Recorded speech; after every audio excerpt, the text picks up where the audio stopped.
Hello everyone, मैं आज लेके आई हूँ आपके लिए एक नया ड्रामा। ये एपिसोड शुरू करने से पहले मैं आपको स्टोरी लाइन बताती हूँ कि ड्रामा एक्चुअली किस बारे में है। तो ड्रामा है हिवान के बारे में, जो कि हमारी कहानी का मेन लीड है। वो बहुत ही बड़े कंपनी का होने वाला सक्सेसर है और उसे सक्सेसर होने के लिए जो ट्रेनिंग दी जा रही है उससे वो बहुत ही थक चुका है। और जब उसके पापा उसे शादी करने के लिए फोर्स करते हैं, वो भी कंपनी के लिए, तो वो घर से भाग कर जाता है और भाग कर जाकर मियान से मिलता है। मियान हमारी कहानी की मेन लीड है और गलती से मियान से हिवान की यात्रा चली जाती है। और ये कहानी आगे किस मोड़ लेती है, तो ये जानने के लिए मेरे चैनल को सब्सक्राइब कीजिए और अगर वीडियो पसंद आया तो लाइक करना मत भूलिए। तो चलो शुरू करते हैं। कहानी शुरू होती ही हमें एक बेकरी को दिखाया जाता है। वहाँ एक सुंदर सी लड़की केक बना रही होती है और वही हमारी कहानी की मेन लीड मियान है।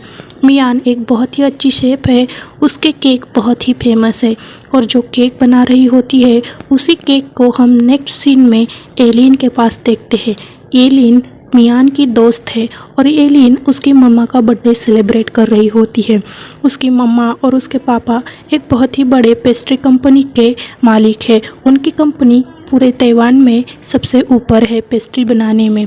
तो एलिन का एक केक देखकर सब लोग वहाँ के बहुत ही खुश होते हैं और केक की तारीफ़ करने लगते हैं।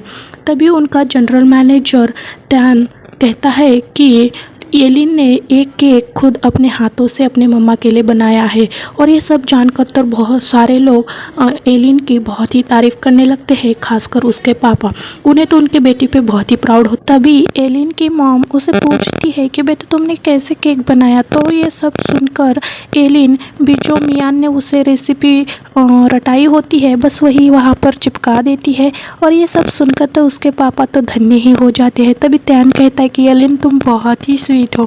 तो ये सुन के उसके पापा कहते हैं कि स्वीट है ना, तो अपने घर ले जाओ वाइफ बना के। तो इस पर एलिन अपने पापा को चुप कराती है और टैन की तरफ देखती है तो टैन भी शर्मा जाता है और एलिन के पिताजी को वो याद दिलाता है कि सर हमें कोरिया से इनविटेशन आया है, तो हमें हमारी कंपनी की तरफ से किसी को तो वहाँ भेजना चाहिए।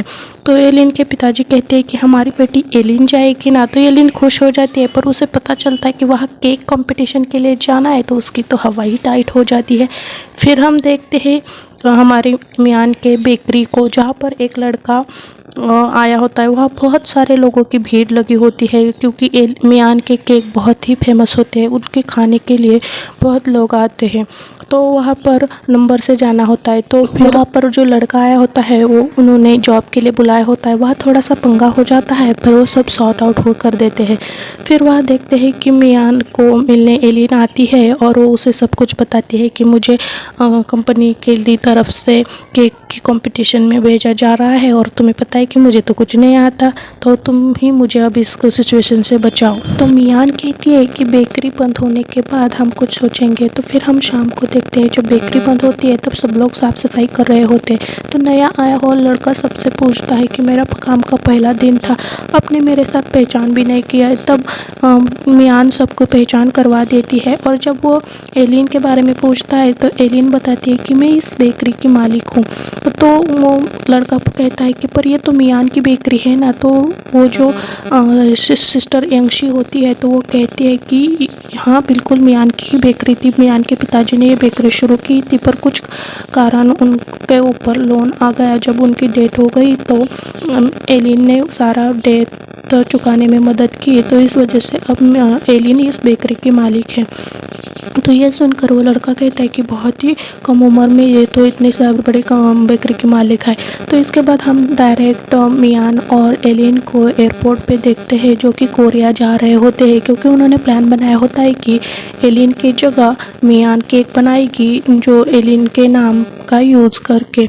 तो इसके बाद हम देखते हैं जो दोनों वहाँ पर फ़ोटो खींच रही होती है तो वहाँ पर एलिन बहुत ही खुश होती है क्योंकि उसकी रेपुटेशन वैसे तैसे बच गई होती है। फिर हम देखते हैं कोरिया में, जहाँ पर हिवान के घर का माहौल हमें दिखाया जाता है, जहाँ पर उसकी दादी और पिताजी डिनर कर रहे होते हैं, लंच नाश्ता कर रहे होते हैं। तो वहाँ पर सब लोग उसके पिताजी सब लोगों से ये पूछ रहे होते हैं कि हमारे शहज़ादे अभी तक उठे नहीं हैं या फिर से घर से भाग गए हैं। तो उसकी दादी उसका साइड लेते हुए कहती है कि नहीं नहीं, हमारा बेटा अब सुधर गया है, ऐसा नहीं भागेगा वो। और सब लोग उसे ढूंढने के लिए चले जाते हैं। वो फिर मिलता है उन्हें गार्डन में, जो कि अपने बॉडीगार्ड से परेशान हुआ बैठा होता है। फिर उसकी दादी उसे तैयार करके अपने पिताजी के साथ कंपनी के ऑफिस में भेज देती है। उसे बहुत समझाती है कि बेटा पिता को, अपने पापा को परेशान मत करना। वो भी हाँ हाँ करके समझ लेता है और अपने पापा के साथ ऑफिस आता है। ऑफिस में आकर उसके पापा उसे उसके टीचर के साथ बैठने के लिए कहते हैं और कहते हैं कि वो जैसा पढ़ाते हैं बिल्कुल पढ़ाना, क्योंकि वो टीचर कोरिया के सबसे बड़े टीचर होते हैं, जो कि खास हिवान को पढ़ाने के लिए बुलाए होते हैं। तो और उसके पापा ऑफिस के कंपनी की मीटिंग अटेंड करने के लिए चले जाते हैं, जहाँ पर उसका भाई हानशियान बहुत ही अच्छे से स्पीच दे रहा होता है, जो कि होने वाले कंपटीशन के बारे में बता रहा होता है, जिस कंपटीशन को मियान और एलिन दोनों ही पार्टिसिपेट करने वाले थे। और वो उसी कंपटीशन के बारे में बात कर रहे होते हैं। तभी जो हिवान होता है वो उसका ध्यान तो बिल्कुल टीचर जो पढ़ा रहे होते उस पर नहीं होता। तो उसके टीचर बहुत ही गुस्सा हो जाते हैं और उसके पापा के ऑफिस में जाकर मीटिंग में जाकर बताते हैं कि मैं आपको बेटे को बिल्कुल भी पढ़ाने वाला नहीं हूँ, क्योंकि वो बिल्कुल ही पढ़ाने के लायक नहीं है। ये सुनकर तो उसके पापा मीटिंग छोड़कर आकर उसे बहुत डांटते हैं। तभी उसका भाई हानशिन भी आकर उसकी बात साइड लेता है और उसे पापा की डांट से बचाता है। तो हमें वहाँ पता चलता है कि उन दोनों के बॉन्ड बिल्कुल ही बहुत ही अच्छा है। तो फिर हम देखते हैं एलिन और मियान को दोनों कोरिया पहुंच गई होती है और होटल भी आ चुकी होती है। पर वो कंपनी के रूल, जो कंपटीशन के रूल होते हैं, वो पढ़कर बहुत ही चिंतित होते हैं, क्योंकि वहाँ पर लिखा होता है कि अगर कोई फ्रॉड करता है तो उसे बहुत बड़ी सज़ा दे दी जाएगी। पर एलिन कहती है कि कोई नहीं, किसी को पता नहीं चलेगा। और फिर दोनों भी मोटिवेट हो जाती है। और फिर हम नेक्स्ट सीन में देखते हैं हानशियान और हिवान को, जहाँ पे हिवान अपने पापा की शिकायत हानशियान से कर रहा होता है और हानशिया उसे बताता है कि तुम्हें आगे सक्सेसर होना है तो तुम्हें उनकी बात तो माननी पड़ेगी। नेक्स्ट सीन में हम एलिन और मियान को देखते हैं, जो मियान उसे कह रही होती कि हमें यहाँ के केक देखने चाहिए क्योंकि हम कंपटीशन के लिए आए हैं। तो एलिन कहती है कि तुम केक देखने के लिए जाओ, मैं तो शॉपिंग के लिए जाऊंगी। और ऐसा कहकर वो दोनों अलग हो जाती है। फिर हम नेक्स्ट सीन में मियान को देखते हैं, जो कि एक रेस्टोरेंट में आई होती है वहाँ का खाना टेस्ट करने के लिए, पर उसे वहाँ कोरियन नहीं आ रही होती, तो उसे बहुत ही तकलीफ़ हो रही होती है। तो नेक्स्ट सीन में हम देखते हैं कि टेबल खाली न होने के कारण और रेस्टोरेंट की ओनर हानशियांग को भी उसी के टेबल पर बिठा देती है। तो इसके बाद जब उसे एलिन का फ़ोन आता है तो एलिन पूछती है कि तुम क्या कर रही हो, तो कहती खाना खा रही हूँ। एलिन पूछती है किसके साथ खा रही हो, तो मियान कहती है कोई अनजान लड़का मेरे सामने बैठा हुआ है, उसके साथ खा रही हूँ। तो एलिन उसके मज़े लेने के लिए कहती है कि तुम उसे ना मैं जैसे बताती हूँ वैसे कह देना। तो मियान कहती है क्यों, तो एलिन कहती है कह देना। तो कहती है उसे ओप्पा सारंगे कहने के लिए कहती है। जैसे वो कहती है तो हानशियांग के तो मुंह से पानी ही निकल जाता है, पर वो कुछ नहीं कहता। फिर हम देखते हैं कि उसे उस वहाँ के खाने के बारे में पता नहीं होता है कि वो खाना कैसे खाते हैं।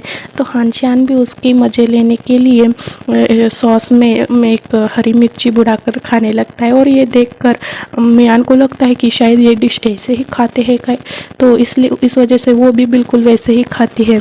तो फिर हम देखते हैं उनका खाना आ जाता है और वो दोनों खाते हैं। फिर जब वो जा रहे होते हैं तो उसका बिल भी हानशियान पे करके चला जाता है, क्योंकि उसे पहले नज़र में भी बंदे को उससे प्यार हुआ होता है। तो फिर एलिन उसके पैसे देने के लिए जाती है, तो पहले उसे इंग्लिश में बोलती है कि हम हाफ बिल कर लेंगे। तो वो कहता है कि कोई बात नहीं मैडम, मैं भर लूँगा बिल। तो ये देखकर कहती तुम्हें आती है चाइनीज़, तो कहता है हाँ आती है, मेरी दादी वहाँ की है और मैंने पढ़ाई भी वहाँ से ही की है। तो फिर हम नेक्स्ट सीन में देखते हैं कि वो उसे होटल तक छोड़ने के लिए आता है। वो दोनों बहुत बातें भी करते हैं आते समय। तो जब जा रहे होते हैं तो मियान कहती है कि क्या तुम्हें मेरा नाम नहीं जानना। तो हानशियांग कहता है कि नहीं, मैं नाम नहीं जानना चाहता, क्योंकि मैं कल के कंपटीशन का जज हूँ और अगर तुम वहाँ पर पार्टिसिपेट कर रही हो तो ये तो नाइंसाफ़ी होगी। तो मियान को उसका ये अंदाज़ बहुत ही अच्छा लगता है और बंदी को क्रश हो जाता है उस पर। फिर नेक्स्ट सीन में हम देखते हैं हमारे शहज़ादे हिवान को, जो कि उसकी दादी उसे तैयार कर रही होती है, क्योंकि आज उसके पिताजी ने उसके लिए एक ब्लाइंड डेट फिर से तैयार की होती है। तो उसकी दादी उसे तैयार कर रही होती है। नेक्स्ट सीन में हम देखते हैं मियान और एलिन को, जो कि रूम में तैयार हो रही होती है। और मियान उसे कहती है कि चलो हम कुछ खा लेते हैं। तो एलिन बोलती है कि नहीं, मुझे तो खाना नहीं है, मैं फिर से शॉपिंग करने जा रही हूँ, क्योंकि मेरे कपड़े जो है ना मुझे कल के पसंद नहीं आए, तो तुम अकेली जाकर खा लेना। तो मियान कहती है कि कितना शॉपिंग करती है, ठीक है मैं चली जाती हूँ। और हम देखते हैं नेक्स्ट सीन में वो अकेली ही नीचे लॉबी में आकर खाना खा रही होती है। तभी वहाँ पर ये शहज़ादे आ जाते हैं हिवान उनकी लड़की को देखने के लिए। पहले तो वो देखते हैं कि कौन सी लड़की है, फिर उसको जो फ़ोटो में दिखाई हुई होती है वहाँ जाते हैं। और उसी के टेबल के अगले वाले टेबल पर मियान बैठी हुई होती है। उस लड़की का नाम यून होता है। यून को तो पहली नज़र में ह्यूआन पसंद आ जाता है, पर भाई को तो लड़की पसंद नहीं आती। तो वो अपने भाई की हानशियांग की तारीफ़ करने लगता है, उसके साथ सेट करने के बारे में सोचता है। और वो मियान को दिखाते हुए कहता है, तुम वो लड़की देख रहे हैं ना, वो मेरी गर्लफ्रेंड है और मुझसे नाराज़ हो गई क्योंकि मैं तुमसे मिलने आया और अब मुझे उसे मनाना पड़ेगा। तो वो लड़की कहती है कि कोई बात नहीं, तुम जाओ उसे मनाओ। और तो कहता है, तुम कितनी समझदार हो ना यून। तो यून भी हंसने लगती है और वहाँ से उठकर वो मियान के पास जाता है और मियान को कहता है कि तुम प्लीज़ मेरे लिए हंस दोगी। तो मियान कहती है, क्यों भाई, तेरे लिए क्यों हंसूँ मैं। तो कहता है, प्लीज़ हंस दो ना। तो मियान कहती है, जी बिल्कुल नहीं हंसूँगी। तो उसे बहुत ऑकवर्ड सी सिचुएशन में फंस जाता है और उसे हंसने के लिए कहता है। तो मियान भी एक बहुत अजीब सी स्माइल देती है उसे। और इसी के साथ ये ड्रामा यहाँ पर ख़त्म होता है। अगर आपको आगे क्या होता है जानना है तो मेरे चैनल को सब्सक्राइब करना मत भूलना और वीडियो को लाइक करना। Bye bye, take care.